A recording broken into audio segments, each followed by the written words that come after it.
अस्मद्गुरुपरमगुरून् यतिवरपूर्णं सयामुनं रामं पद्माक्षनाथषडजित्सेनेशरमारमापतीन् वन्दे वन्दे वृन्दावनचरं वल्लवीजनवल्लभं जयन्ती सम्भवं धाम वैजयन्ती विभूषणं श्रीमान् वेङ्कटनाथार्यः कवितार्के केसरी वेदान्ताचार्यवर्यो मे सन्निधत्तां सदा हृदि कवितार्किकसिंहाय कल्याणगुणशालिने श्रीमते वेङ्कटेशाय वेदान्तगुरवे நமः.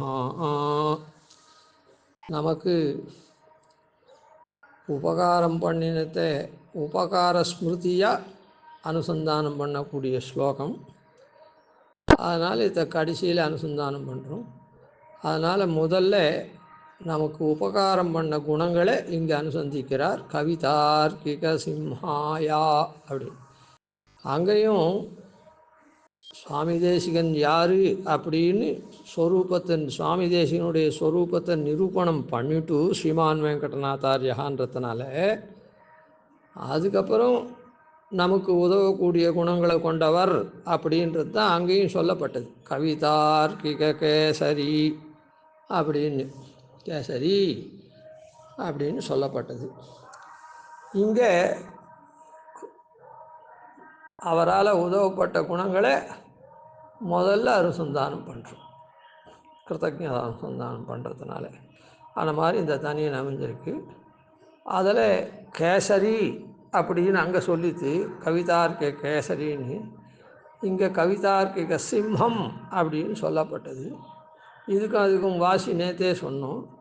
கேசரி அப்படின்னு சொன்னால் அந்த மனம் பரப்பக்கூடியதாக இருக்கக்கூடியது, உயர்ந்ததானே, உயர்ந்ததும் மனம் பரப்பக்கூடியதாக இருக்குது அப்படின்னு. அதாவது குங்குமப்பூ போல மனம். இந்த மனம்ன்றது தேடி போகிறவாளுக்கு மாத்திரம் இல்லை, புஷ்பத்திண்ட போகிறவாளுக்கு மாத்திரம் மனம் இல்லை. புஷ்பம் ஒரு இடத்துல இருந்ததுன்னா பல இடத்துல இருக்கிறவாளுக்கும் அப்படியே அந்த மனம் பரவுறது. அதுபோல் இவருடைய கிரந்தங்களை சேவிக்கிறவாளுக்கு மாத்திரம் இல்லை, கிரந்தங்களில் ஆழ்ந்து பார்க்குறவாளுக்கு மாத்திரம் இல்லை, ஓரொன்று தானே அமையாதோன்னு சாமான்யமாக பார்க்குறவாளுக்கு மாத்திரம் இல்லை, அப்படி பார்க்கறதுக்கு சக்தி இல்லாதவர்களுக்கு கூட, அப்படிப்பட்ட ஜீவர்களுக்கு கூட இது மனம் பரப்பக்கூடியதாக இருக்குது. அதனால் அந்த இடத்துல கவிதார்க்கிக கேசரின்னு சொல்லப்பட்டது. இந்த இடத்துல என்னென்ன அப்படி இருக்கக்கூடிய அந்த கவியின் தார்க்கிகத்திலையும் இவர் எப்படி இருக்கார்? சிம்மமாக இருக்கார். இவர் சொல்கிறக்கூடிய கவியும் இன்னொருத்தரால்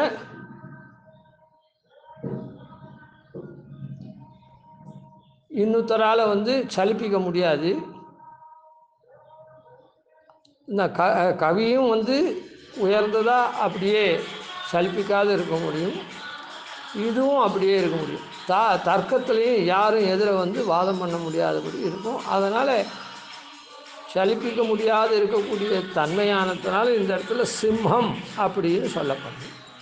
கவிதார்க்கிக சிம்ஹாய, கவி சிம்மம் தார்க்கிக சிம்மம் அப்படி. சிம்மம்ன்றது கேசரின்றது சிம்மத்தை குறிக்கிறது, உயர்ந்ததை குறிக்கிறது. அதில் இந்த வாசி அது மனம் பரப்பக்கூடியதாக இருக்கிறதுன்னு சொல்கிறது. இது சலிப்பிக்காது இருக்கக்கூடியதுன்னு சொல்கிறது, உயர்ந்தவர். இதில் கவி சிம்மம் தார்க்கிக சிம்மம் அப்படின்னு. கவிகள்னால் ஏற்கனவே சொன்னோம், கவி கிராந்ததர்சின்னு நமக்கு நல்லதை சொல்லக்கூடியவர்கள்னு சொன்னோம். அது மாத்திரம் இல்லை, கவின்னா அவள் சொல்லக்கூடிய நமக்கு விஷயம் இருக்குதே அது அமைந்திருக்கக்கூடிய நடைக்கும் கவியின் பேர். அது இருக்கக்கூடிய நடைக்கும், அதாவது பத்தியம் கத்தியம் அப்படின்னு சொல்கிறோம். பத்தியம்னா பாட்டு ரூபமாக இருக்கிறது, கத்தியம்னா இதுவாக இருக்குது, இந்த உரைநடையாக இருக்கக்கூடியது கத்தியம். அந்த மாதிரி இது இவர் கவின்னா அந்த பாட்டு ரூபமாக இருக்கிறது, சுலபமாக இருக்கும். உரைநடையாக இருந்தாலும் சுலபமாக இருக்கும்ன்றது வேறு. அதனால் அந்த கவியெல்லாம் சொல்லப்படுறது. அதாவது நமக்கு அவருடைய கிரந்த விசேஷத்தை இந்த இடத்துல கவின்னு சொல்கிறேன். அது சரி, அந்த கிரந்தம் எப்படி இருக்கும், அந்த கிரந்தத்தை பண்ணவர் அப்படின்னு அருளினவர், அந்த கிரந்தம் எப்படி இருக்கும்னா நம்ம சம்பிரதாயத்தில் எம்பெருமான் அபிநவமாக ஒரு தசாவதாரம் பண்ணார். ஆழ்வார்களை அவதாரம் பண்ணி வேதத்தினுடைய உட்பொருள்லாம் எல்லாரும் புரிந்து கொள்ளக்கூடிய தெரிந்து கொள்ளக்கூடிய வகையிலே மேகங்கள் எப்படி சமுத்திர ஜலத்தை உப்பு ஜலத்தை உள்வாங்கி சர்வோபஜீவியமாக இருக்கக்கூடிய நல்ல தண்ணீராக உமிழ்றதோ அதை போல் எல்லோரும் கை கொள்ளக்கூடியபடியான திவ்ய பிரபந்தமாக வெளியிட்டார்கள் வேத பொருளை அப்படின்னு சுவாமி தேசிகனே சாதிச்சிருக்கார். அதில் 10 ஆழ்வார்களையும் நம்மாழ்வார் பிரதானம், அவர் அவயவி, மற்றவாழ்லாம் அவயவம். அந்த அவயவங்களில் பிரதான பூத்தர் யாருன்னா திருமங்கை ஆழ்வார். இவா 2 பேரும் நிறைய பாசுரம் பாடியிருக்கிறதுனால பிரதான பூத்தாள்னு சொன்னாலும் சொல்லலாம், இல்லை விஷயங்கள்லேயும் அப்படி இருக்குது. அதனால் அவள் 2 பேரும் பிரதான பூத்தாள். ஒருத்தருக்கு என்ன பேர் அப்படின்னு சொன்னால் பராங்குஷன் அப்படின்னு பேர் நம்மாழ்வாருக்கு. திருமங்கை ஆழ்வாருக்கு பரகாலன் அப்படின்னு பேர். பராங்குஷன் அப்படின்னா பரபக்ஷம் சொல்கிறாளே பிரதிபக்ஷங்கள், அவளுக்கு பராள். பராள்னா இதராள்னு அர்த்தம். இந்த இடத்துல உயர்ந்தவர்னு அர்த்தம் இல்லை. பரமாத்மா அப்படின்னு சொன்னால் உயர்ந்த ஆத்மான்னு அர்த்தம். அப்படி இல்லை, இந்த பரன்னா இதரன்னு அர்த்தம், மற்றவர்கள் அப்படின்னு அர்த்தம். மற்றவர்கள் இருக்காளே பரபக்ஷம் பிரதிபக்ஷமெல்லாம் சொல்லக்கூடியவர்கள், அவளுக்கு அங்குஷம் போன்றவர் அப்படின்னு. அதாவது அங்குஷம்ன்றது என்னதுன்னா மதம் பிடிச்ச யானையை அடக்கக்கூடியது. அந்த சமயத்தில் அந்த அங்குஷத்தால் அங்குஷத்தால் குத்தின்னு அர்த்தம். அதான் குத்தி என்ன பண்ணுறான், யானையை ஒரு நிலைக்கு கொண்டு வரான், கட்டுப்படுத்துகிறான். யானைப்பாகன் என்ன பண்ணுறான், அங்குஷத்தினால யானையை தன் வழிக்கு கொண்டு வரான். அதுபோல் நம்மாழ்வாருடைய கவியாகப்பட்டது எப்படி இருக்குது அப்படின்னு சொன்னால், பரபக்ஷங்களை அந்த கவியாகப்பட்டது என்ன பண்ணுறது, பரபக்ஷங்கள்லாம் நிரசனம் பண்ணுறதுன்னு வச்சுக்கோமே. பரபக்ஷங்கள்லாம் தப்புன்னு சொல்லி அதெல்லாம் ஒரு நேர் வழிப்படுத்தக்கூடிய விஷயத்தில் அவரது இருக்குது. அங்குஷம் போல் இருக்குது. ஆனால் தான் அவருக்கு பராங்குஷன்னு திருநாமம்.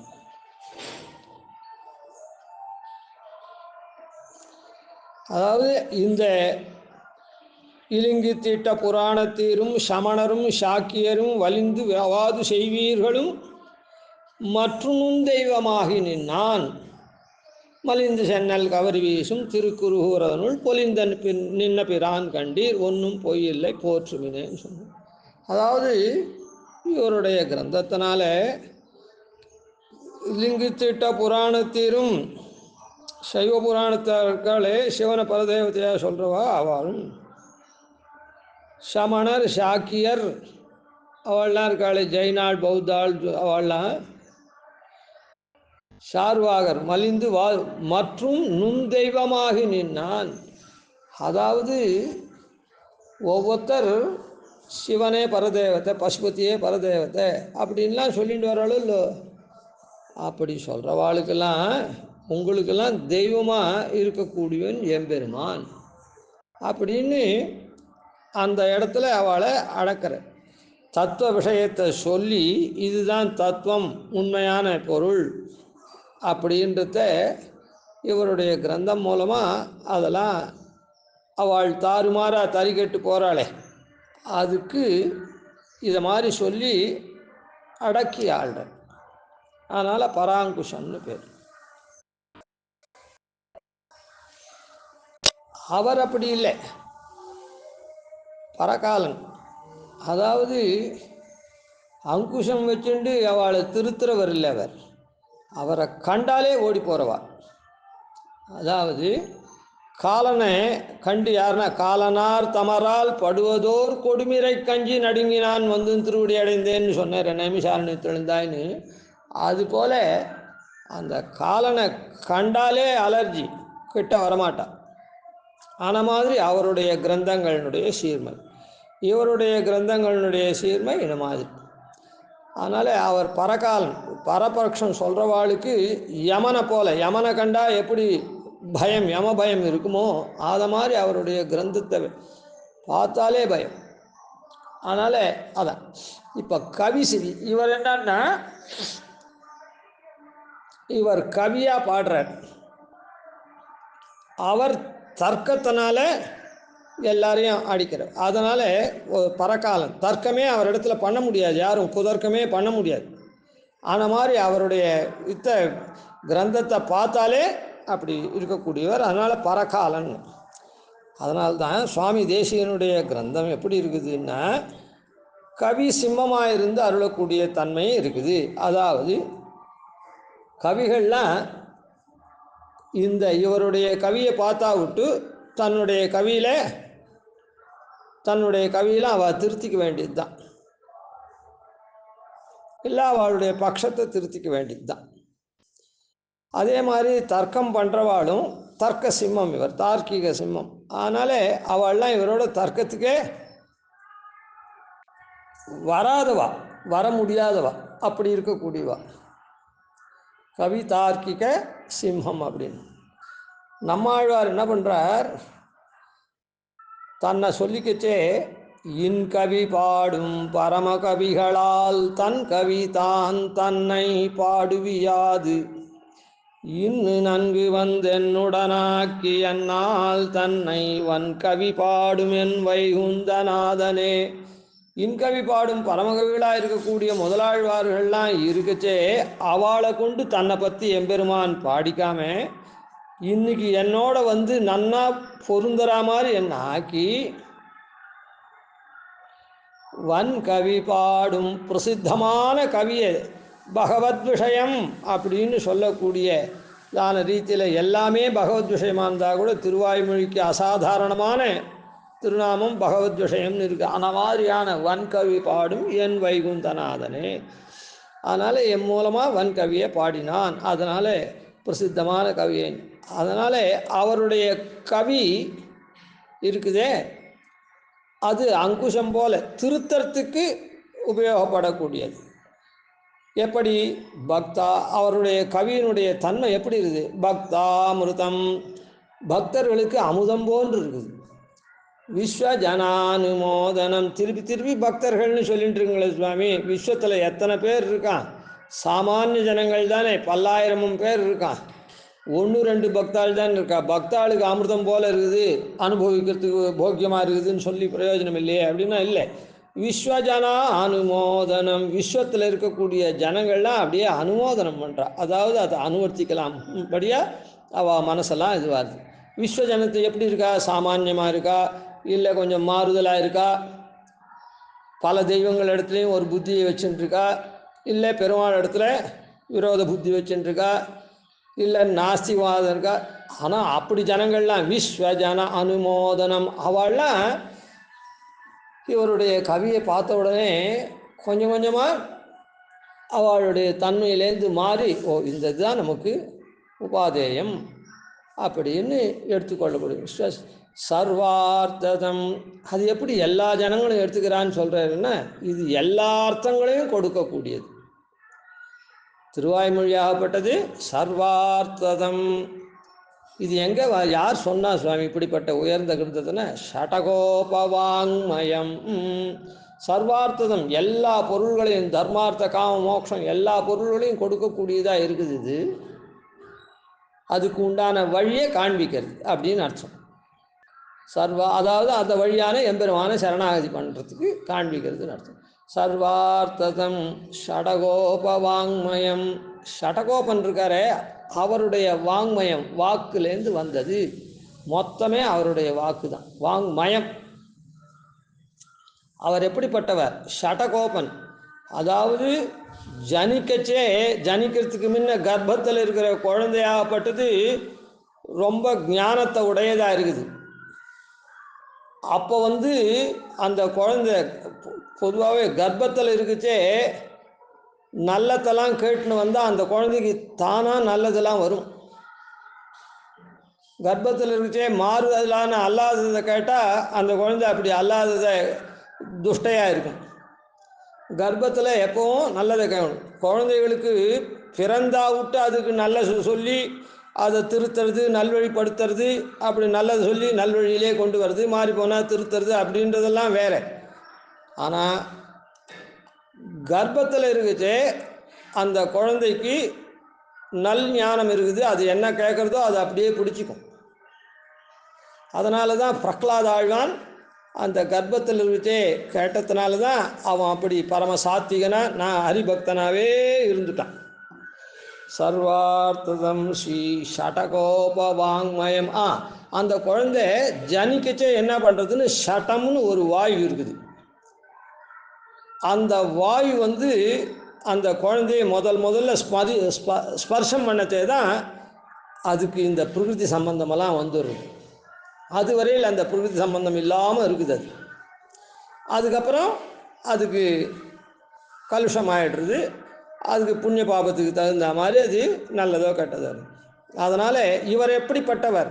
அந்த வாயுவை கோபிச்சவர். அந்த வாயு இவர்கிட்ட ஸ்பர்ஷமே பண்ணாதே பிறக்கச்சே தாயார் கர்ப்பத்திலேருந்து வெளிவந்த உடனே அந்த வாயு தீண்டாதபடி அதை கோபிச்சவரானதுனால இவர் ஷடகோபன்.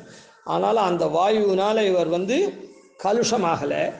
அதனால் அப்படியே கர்ப்பத்தில் எப்படி சிந்தனை இருக்குதோ, நல்ல சிந்தனை இருக்குதோ, அதே மாதிரியே அதுக்கு இருக்குது. அதனால் அவருடைய வாயிலேருந்து வர்றது எப்படி இருக்கும்?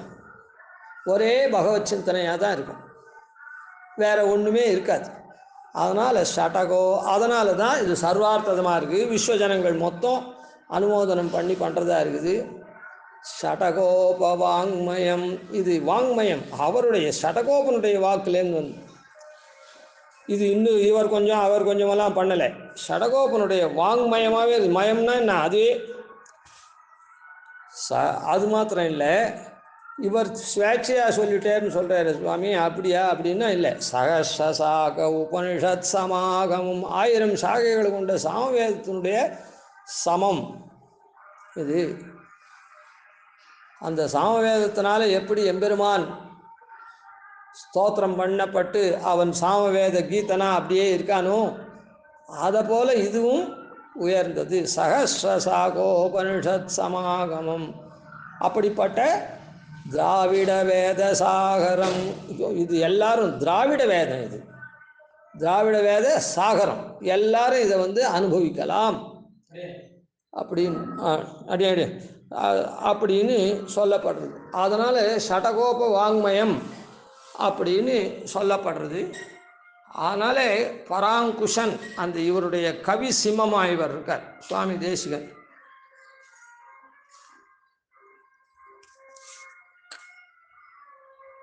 கவி சிம்மமாக இருக்கிறதுனால இவருடைய கிரந்தமாகப்பட்டது பராங்குஷன் கிரந்தத்தை போல இருக்குது. அதாவது நம்மாழ்வாருடைய கிரந்தத்தை போல இருக்கக்கூடியது அப்படின்றது இருக்குது. அதனால்தான் வாழி திருநாமத்தில் கூட செஞ்சொல் தமிழ் மறைகள் தெளிந்துரைப்போன் வாழியே அப்படின்னு சொல்கிறோம். மேலே நாளைக்கு சேவிப்போம். கவிதார்க்கிய சிம்ஹாய கல்யாண குணசாலினே ஸ்ரீமதே வெங்கடேஷாய வேதாந்த குரவே நமः. ஆதிவன்ஷடகோபாதீனதிவர்யான் பஜே நிஷம் ஸ்ரீரங்கபூர்வஷடீசானபதாஸ்ரீம் ஸ்ரீவத்சவம்சதிலகம் வந்தே ஸ்ரீகிருஷ்ணதேசிகம்.